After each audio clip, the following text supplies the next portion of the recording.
What's going on, guys? Welcome to another episode review for Demon Slayer Season 4. This is just going to be the rest of the season because we just kind of got sidetracked reviewing other stuff and didn't really have time to watch the rest of this season until now. So we're just pretty much doing the remainder of of Season 4, like technically episodes like 4 through 8, so like the rest of it. But with me, as always, I have Blue Spade.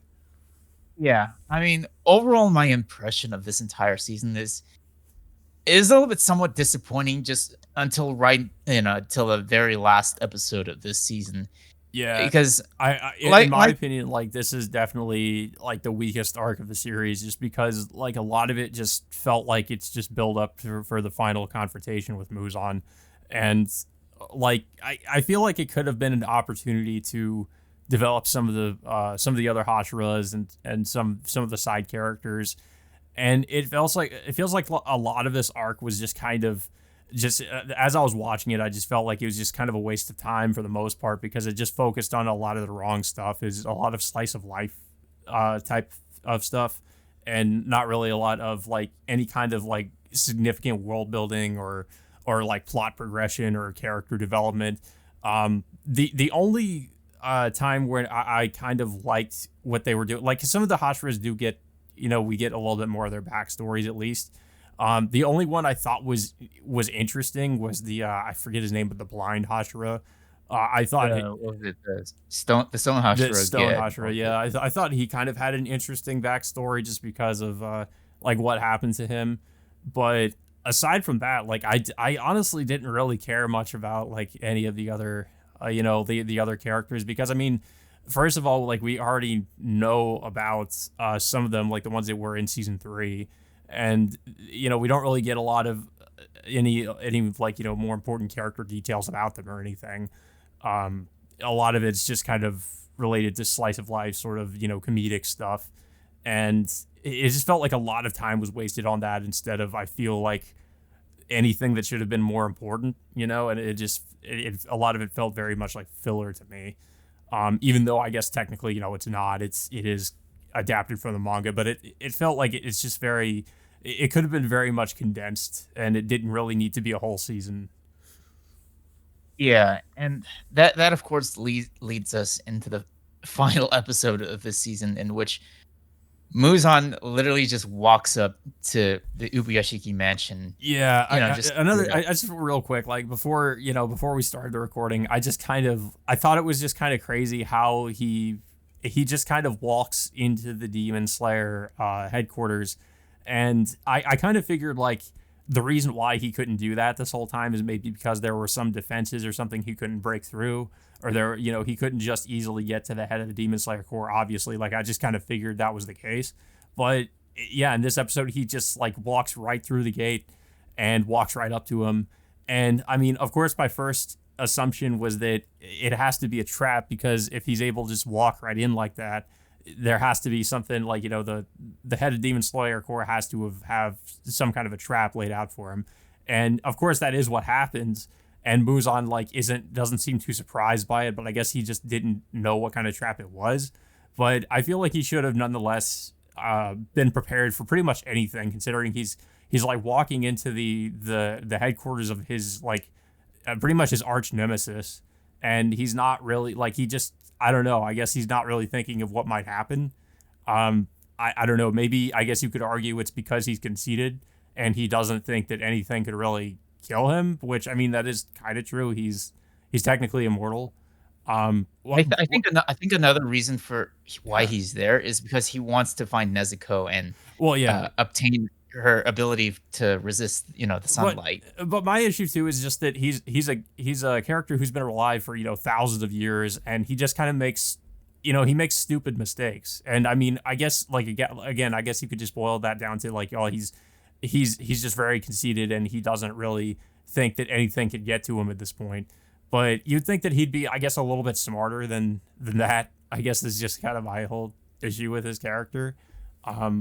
But a lot of the beginning of like the last episode is just him and what was it, Ubeshiki, yeah, like talking about I guess kind of talking like philosophy for a little bit, and then kind of Ubeshiki going into the reason like why he's kind of made it his mission to go after Muzan.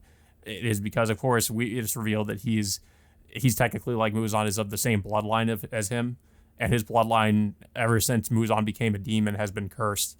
And every descendant of his bloodline has been cursed to. I think he said like they're cursed to eventually, I guess, die before they become 30 or something, or that they don't live a very long life. So he's I guess that was like his motivation to I guess create the Demon Slayer Corps, is to go after Muzan, because of his own tainted bloodline or something. Yeah, But I mean, just the break curse. yeah, Yeah. I you did mention a detail that I kind of forgot about, because I mean, obviously, we knew that Ube Ishiki and Muzan had some kind of a relationship based on what is shown in the openings and in other aspects of the show, that they have some kind of connection, but we never really. I guess we kind of get, based on a line that Ube Ishiki says in season 2, that Muzan had tainted his bloodline or something. But other than that, they don't really go much into their relationship. So we don't really get much on it, I guess, until this point in the series. But in my opinion, I feel like it's something that should have been revealed a little bit sooner, instead of them waiting until now, because then at least we would have. We would at least know like what his reasons are. I mean, I guess you could argue it's maybe better it's kept a mystery, but I kind of feel like it should have been revealed before now. So now we, then at least we would like, know why they're really like trying to go after Muzan. Yeah. So it pretty much boils down to to Muzan, like literally he's about to kill Ubiyashiki, but then like at the last moment Ubiyashiki just sets off like a whole bunch of explosives, like literally all around the mansion. But not only does he kill himself and his wife, but he also kills his two daughters that were just literally playing you know in the backyard. At first I Like thought that was right like next to actually a Muzan. hallucination that Muzan was having. I didn't actually know that they were actually there. But yeah, I was kind of surprised that he was actually like willing to, kill his daughters too. I mean, I don't know like why he would sacrifice. I guess maybe he figures, well, my bloodline is tainted and they'll maybe die eventually. But I don't know. I just kind of thought that was crazy that he was willing to do that. Yeah, even Muzan was taken aback as to why I mean, he's not surprised that Ubiyashiki would kill himself and his wife, but he's Yeah. also taken aback to why he would kill his daughters too. Yeah. And of course, then like the other Hashiras are alerted to Muzan's presence and that he's infiltrated the grounds, and they all rush to where he is, and they come upon the destruction. Yeah, And but also Tamayo also appears yeah, in there and uses like a blood demon art to literally just like he's like moves on to literally impaled in multiple areas of his body, including the head, using like a thorn blood art, which prevents them from from freely moving around. And then soon afterwards, Tamayo injects some kind of like almost like a special kind of drug that would probably turn him back into a human or something. But with Muzan being like the main head demon, like he's like he can't even die by beheading now. yeah. Even though, like what was it, Well, the Stone Hashira, like he his literally just like his body gets yeah, completely blown apart too, and we see him like reform himself. yeah, and of course all the Hashira make it back to the literally just destroyed mansion, and see Muzan like in the middle of that field, being trapped by Tamiyo's like what was it, blood demon art. So you know all the Hashira as well as Tanjiro literally just rush at him at the same time, but not before Muzan summons or traps them in the Infinity Castle. Mm. Not just the Hashira, but literally just every demon slayer around the vicinity, as well as like Zenitsu and Inosuke. Yeah. I thought that was kind of a cool sequence to see everybody just kind of falling into the Infinity Castle. Um, I wasn't sure what was going on with Zenitsu though. Like I guess he was like meditating, and then he just falls into the castle and he has like really no reaction to it. Um, Yeah.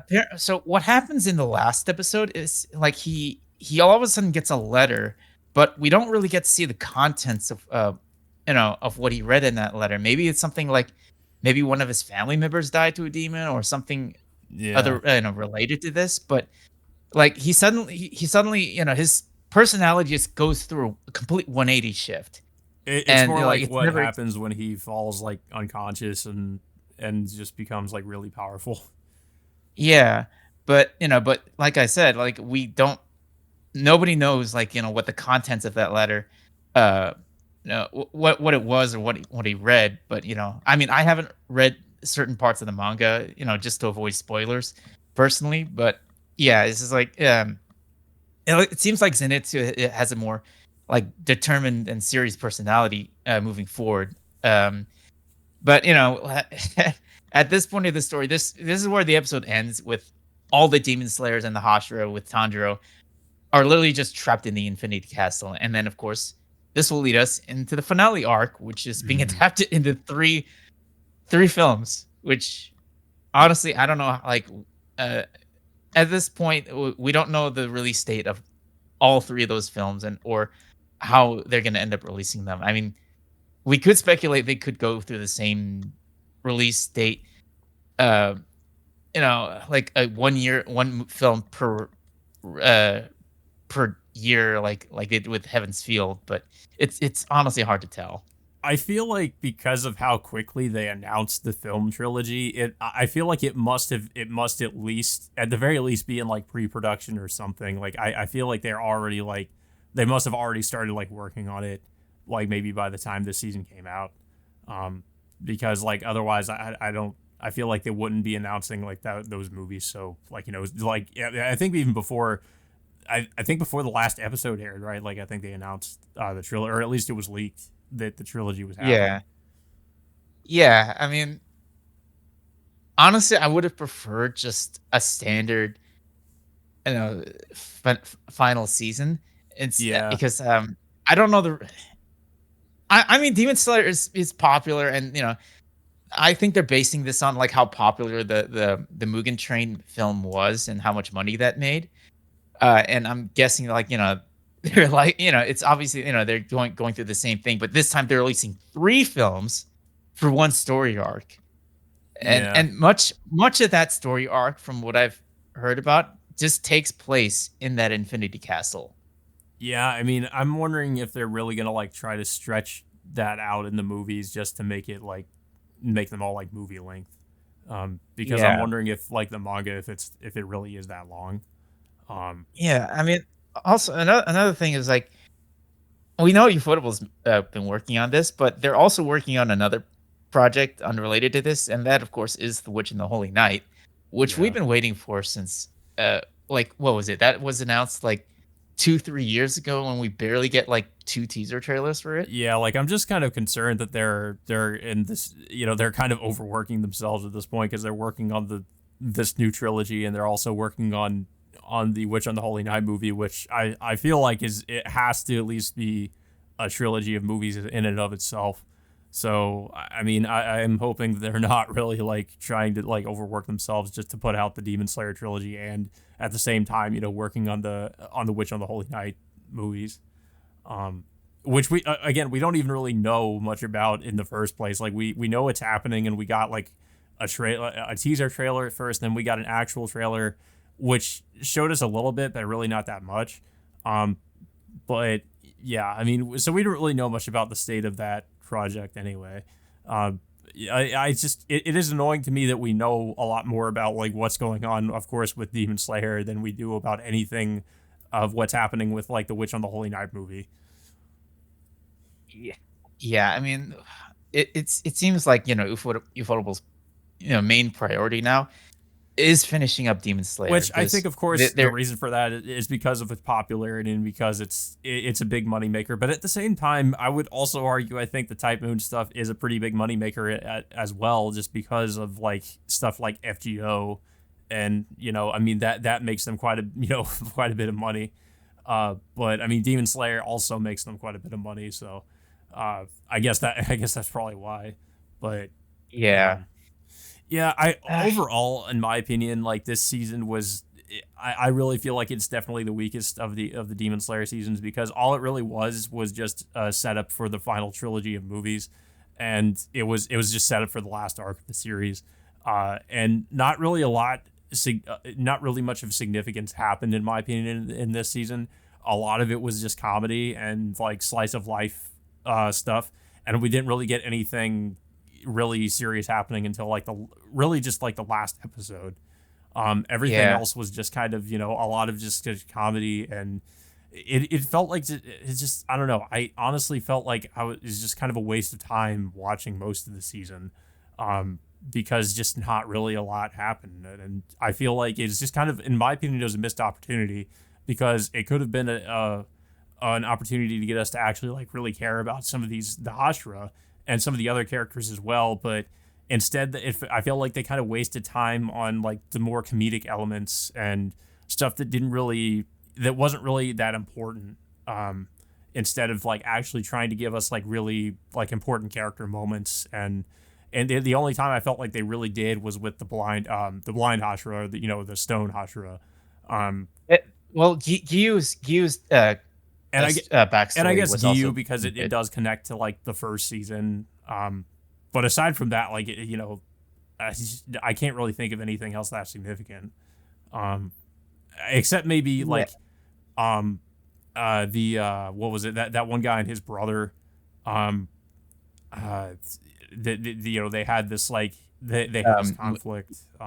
you're talking about Muichiro Which, yeah, from Mojiro, last season, I right? think he was in season 3. Yeah. um that was the only other one which, didn't, I feel like it didn't really go much of anywhere, to be honest. Like they set up Yeah, they and then of course, and then one episode, they went through Mitsuri, they went to the Snake Hashira, and then they moved on to the yeah, Stone Hashira in just one episode. all we get So with the I Snake don't. Hashira is just, obviously he's kind of jealous of Tanjiro because he's been spending time with, with the Love Hashira, and he's jealous, and he just teaches Tanjiro, I guess, to be more accurate with his sword swings by like having those other demon slayers like tied up like that. Um, but aside from that, like there's not really anything we get from him.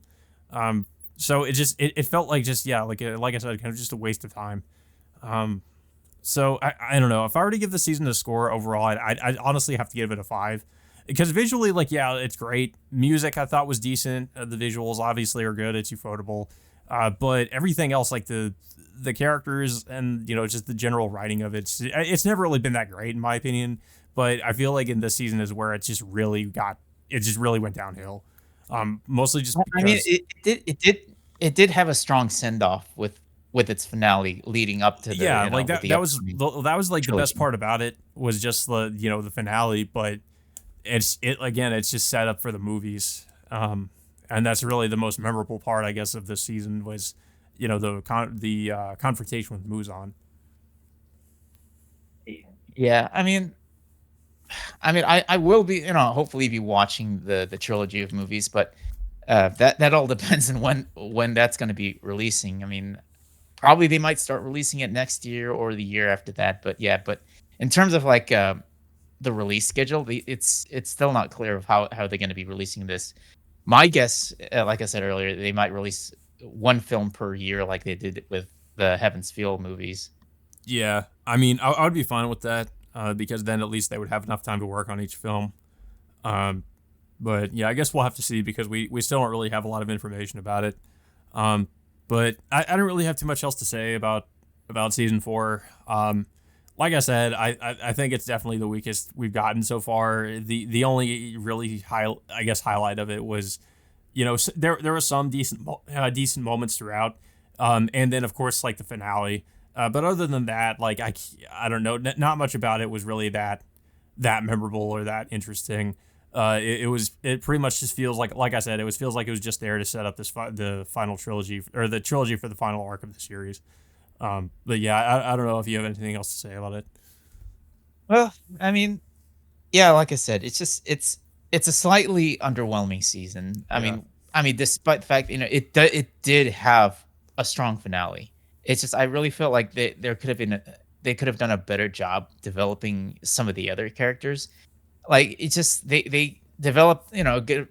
like half the Hashira did have good development, like you and the Stone Hashira, but then whatever reason they just rushed through like 2, 3, 4 different Hashira in a one episode for whatever reason, and we don't get much about them all that well. So it's, I mean, hopefully we'll get some of that by the time the films roll around. But yeah, that's about it until whenever the was it the Infinity Castle trilogy comes out. Yeah. And of course, when those come out, well, yeah, I'll probably watch them too because, I have watched the whole series up until now, so I might as well finish it. But, I think where Demon Slayer does excel for the most part is with the action. And that's just because, Ufotable gets to show off its animation and it does look great. And that's when I feel like Demon Slayer is at its and is kind of at its peak. So, I mean, hopefully with the movies, we'll get quite a bit of that. But yeah, I guess that all being said, guys, until until next time, we will see you all later.